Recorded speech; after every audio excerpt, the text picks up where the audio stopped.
Assalamu alaikum wa rahmatullahi wa barakatuh.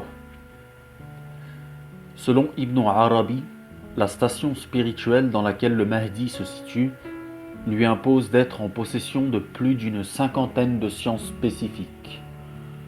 Le Mahdi se distingue donc tout d'abord par sa connaissance précise du monothéisme. Il n'associe rien à Dieu et lui voue un culte unique.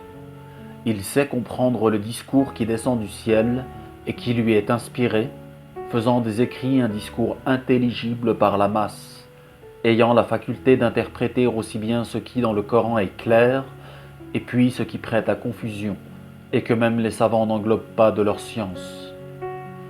Le Mahdi a une connaissance de ce qui est apparent et de ce qui est caché dans la parole sainte. Il distingue par cela ce qui relève d'une science réelle et de ce qui relève du mensonge lorsqu'une personne vient à défendre le moindre argument.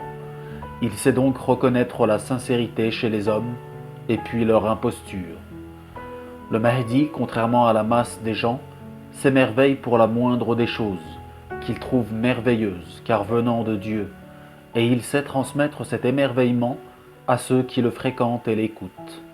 Il comprend le macrocosme et le microcosme, et fait toujours revenir ce qui appartient aux deux comme source unique de vie, le macrocosme étant ce qui relève de l'existence à grande échelle, et le microcosme étant l'homme universel, dont la station spirituelle reste cachée au commun des mortels, et qui réunit en son sein la création tout entière. Sa pédagogie envahit les esprits alors même qu'ils ne se doutent pas qu'il est en train de leur enseigner quelque chose. C'est ainsi que le Mahdi fait se remémorer les sciences qu'un tel ou un tel avait oubliées et qu'il se rappelle soudain avec clairvoyance.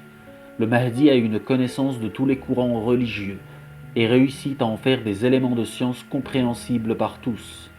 Il sait ce qui relève d'une religion qui se base sur le vrai ou le faux et comment s'en approcher ou au contraire s'en éloigner. Barakallahu fikum wassalamu alaykum wa rahmatullahi wa barakatuh.